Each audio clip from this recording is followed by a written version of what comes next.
Welcome to Tracks in Time. I'm your host and FreightWaves Deputy Editor, Brielle Jekyll, and I'm here to tell you some of the most interesting stories throughout history in transportation and freight. So today we are covering a giant mystery, and I mean literally in size.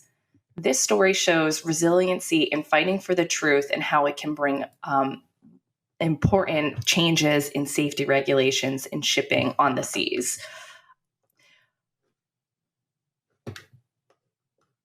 So this story is about the largest merchant ship to go missing without a trace in 1980. Its name was the MV Derbyshire. Before we start, I would just like to acknowledge the National Museum of Liverpool and the Derbyshire Family Association for all the information we have on today's episode. They were a huge help in this. So no doubt, the most famous disaster that comes to mind when we're talking about shipwrecks is the passenger liner Titanic. But in the cargo world, one of the most shocking remains the sinking of the MV Derbyshire in a mystery that lasted almost 20 years. And it was longer and twice the weight as the Titanic. And it carried 157,000 tons of iron ore. So Liverpool firm Bibby Line operated the MV Derbyshire, which was an OBE carrier built in 1976. 4 years later, the ship embarked on a journey from Canada to Japan that would last from July to September, so a months-long journey. And because of the ship size, it could not travel through the canals that others would normally go through on this particular journey. And instead, it had to travel around many capes in some of the most dangerous waters of the world. Unfortunately, a few days before arriving at its final destination, the Derbyshire became the largest British merchant ship to sink, a title it still holds today. The ship's crews were considered experts in their field and highly effective. Closing in on Japan, the vessel encountered a typhoon in the South China Sea. They tried to steer away from the worst of the storm.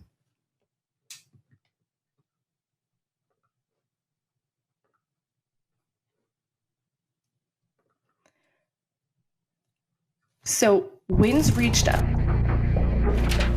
Captain, anything exciting? A little too exciting. Chief Officer Curly Bayless delivers weather forecasts predicting a fast-moving storm. Typhoon Orchid is heading their way. The Western North Pacific has this nickname of Typhoon Alley, and that's because the typhoons that form there can be upwards of 300 to 400 miles across, tremendous winds upwards of 100 miles an hour, generating tremendous waves, very destructive force. To avoid danger, Underhill needs to keep his ship at least 320 kilometers from the storm. But there's a problem. He received 3 weather reports, one from Guam, one from Tokyo, and one from Hong Kong, and each one had given Typhoon Orchid a different location. Brilliant. 3 forecasts, all different. With conflicting weather reports, Captain Underhill has to make his best guess how to dodge the storm. Still have to rely on your expertise, your knowledge base, in being able to identify where you are in relation to the storm. Both the typhoon and the ship are moving. Figuring out how to avoid the storm is an enormous challenge. Being the sensible seafarer that he was, he would have said, right, that's 3 typhoons. He wouldn't have tried to second guess which was the right one. He altered course to the north and the east to avoid all 3. If we maintain a good speed, we should be able to sneak through here. Winds reached up to almost 50 miles per hour, and wave heights reached up to 23 feet. Then eventually, wind reached up to 62 miles per hour, and waves hit 33 feet. Its last known transmission reported a severe storm, but no distress signal was ever received, and the ship disappeared without a trace, with all 44 aboard, including 2 wives of crew members. A search for the ship started on September 15th, 1980, but it was called off by September 21st, and authorities declared it lost with no evidence or wreckage found. So what happened? For crew members' families, there were too many questions left unanswered. How could a ship this massive disappear without a trace? The government chose not to undertake a formal investigation due to the lack of evidence, but instead enlisted 2 independent companies to look into the incident. The families came together to create the Derbyshire Family Association, or the DFA, to campaign for a formal investigation. While at first nothing really happened, the fight for answers reignited when both the Tyne Bridge and the MV Kowloon, 2 of the Derbyshire's sister ships, experienced damage near frame 65, a potential weak point in the ship's structure. Given those damages, the UK government did finally agree to launch a formal investigation. But unfortunately for the families, the investigation's conclusion was that the crew simply became overwhelmed by the storm, and there was no evidence to support any other theory. One media report read, "For the reasons stated in this report, the court finds that the Derbyshire was probably overwhelmed by forces of nature in Typhoon Orchid, possibly after getting beam on to wind and sea off Okinawa in darkness on the night of September 10th, 1980, with the loss of 44 lives. The evidence available does not support any other firmer conclusion." Not surprisingly, the families were outraged, and they continued to fight in their quest for the truth. The DFA used any means to get the word out, including participating in documentaries, speaking to the media, and working with the House of Commons. A report from Brunel University, London, revealed more significant stresses on frame 65 than even previously thought. So this prompted the DFA, the families, to present a petition to the House of Commons that included 47,000 signatures, and they pleaded to reopen the investigation. But still, that didn't work. Just want to say, if you're just joining us, we are talking about the sinking of the largest merchant ship that disappeared without a trace during a typhoon close to its destination in Japan in 1980. And in May of 1994, that's 16 years after the Derbyshire went missing, the International Transport Federation agreed to fund the search for the wreckage. And after a 23-hour excursion, a United States-based firm called Oceaneering Technologies found the sunken Derbyshire. The search team followed areas where oil slicks appeared initially around the time the Derbyshire sank. Using specialized underwater vehicles and sonar, the team was able to identify the wreckage. The UK government followed up with a second expedition to gather evidence and determine the cause of sinking. Liverpool Museums says 135,774 still photographs were compiled to create a cohesive image of the wreck, since its debris were scattered so far apart. An almost 11-month investigation resulted in findings family members did not want to hear.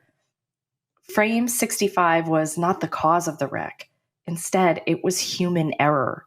A hatch on the bow, known as the basin store, was unintentionally left open, causing the bow to sink with multiple compartments filling with water and buckling, quickly dragging down the ship.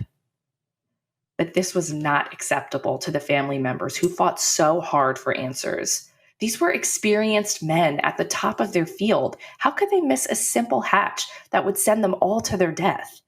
So again, they would not accept this finding. Still, they pushed and pushed until another formal investigation was opened on April 5th, 2000, when a surprising witness came forward with new information to support a different theory and exonerate those lost. This reopening hinged on the idea that the hatch in question was not, in fact, left open. The UK government's original investigation of the wreckage concluded that the hatch was open from how its latches were laid when the ship was found. Investigators saw these latches, they were left open, which meant they did not secure the hatch known as the bosun's door, which is in front of the ship. If these latches were left open, it wasn't possible for them to turn by themselves from outside factors like the ocean over 20 years. They had to be turned this way at the time of the ship sinking. However, Captain Malpass joined the fight with families to prove that it was not negligence that sank the ship. But how is he related to the Derbyshire? How would he have any insight to the ship's demise?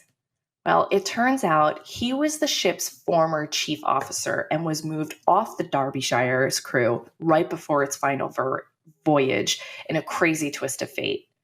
While he did not go down with the ship, he knew the ins and outs of the Derbyshire and its crew after working closely with them for years. And he knew that hatch was secured in a different way.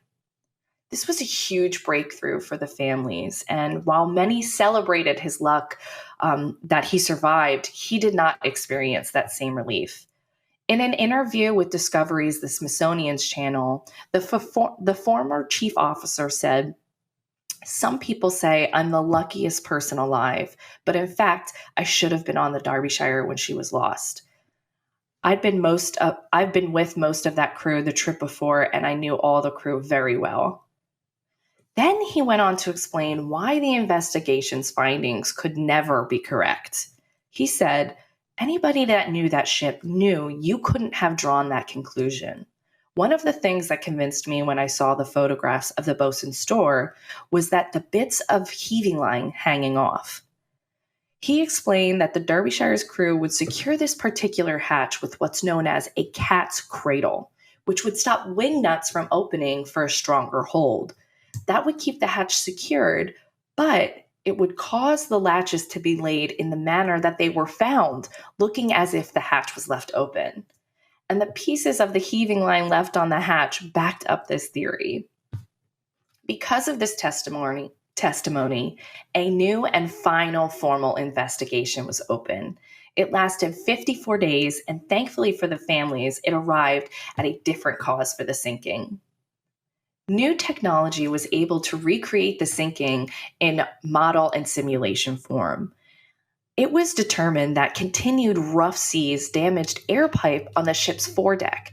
Typhoon Orchid, which was said to be much stronger than typical typhoons, battered the Derbyshire for days, with waves crashing onto the ship and damaging its number one hatch.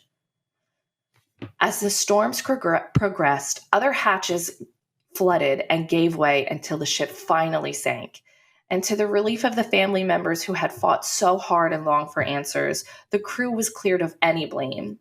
After that, numerous regulations were created to build stronger ships and promote greater safety at sea.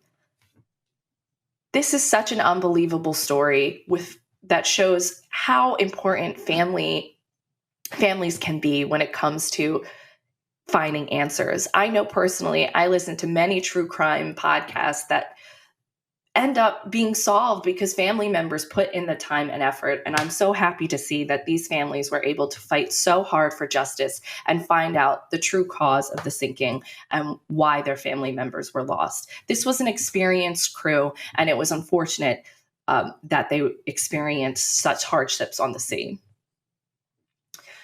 I'm sorry. Shipping on the seas has long played an essential role in the supply chain industry, but also a dangerous one. The past year, so many significant accidents occurred throughout ocean travel, with one of the most notable being the fire of the car carrier Felicity Ace.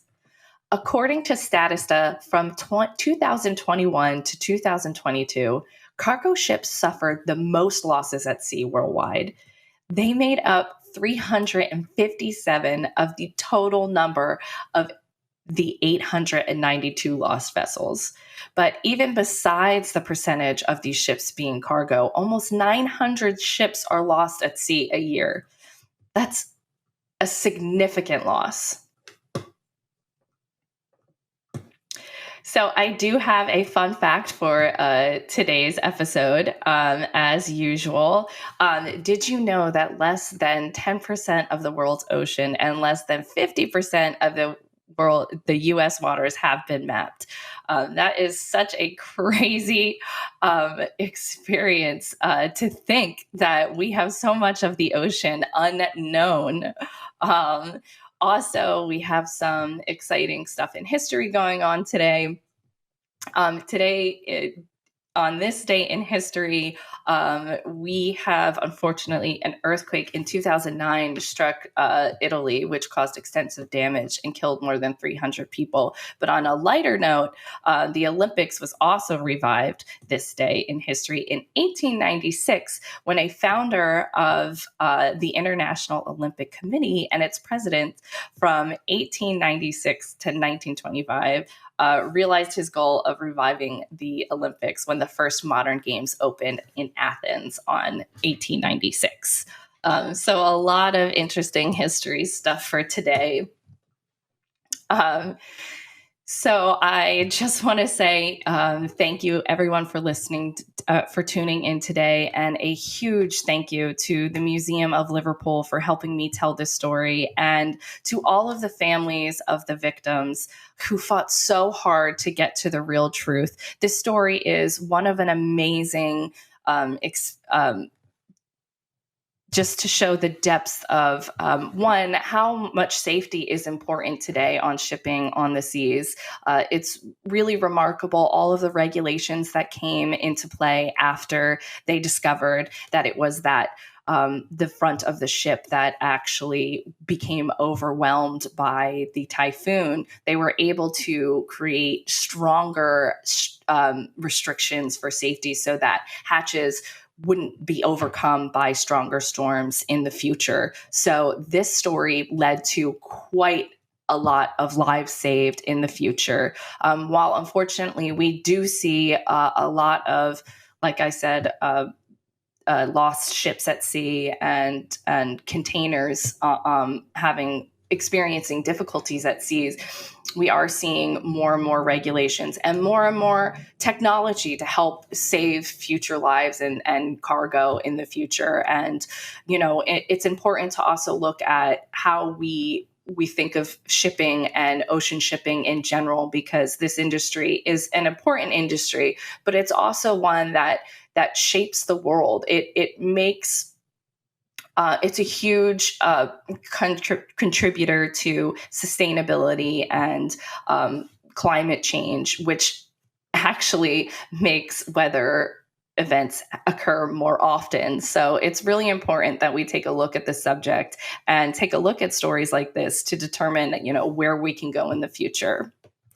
But that's all I have for today. Thank you, everyone, for tuning in. And again, thank you for the families of the victims who really are the main characters of this story. They made a real difference.